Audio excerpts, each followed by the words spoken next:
Hello there, welcome to Social Guidance. In this video, I will show you how to use WeChat sticker. So for this, we need to open our WeChat app and here, let's open any chat.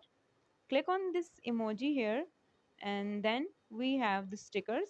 You can search for any sticker here. Like if I search for Happy Panda, so you will get different stickers like this. You can send from there too.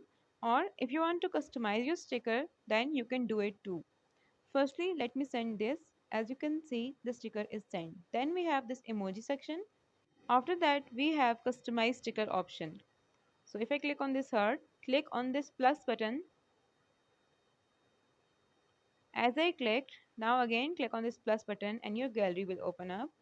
From here, you can choose any image.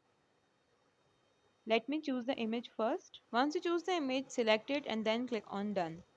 So now it will start creating the sticker. As you can see, the image is added here as a sticker. And now from here, you can send it as a sticker. Click on it and now it is sent as a sticker. In this way, you can use stickers on WeChat.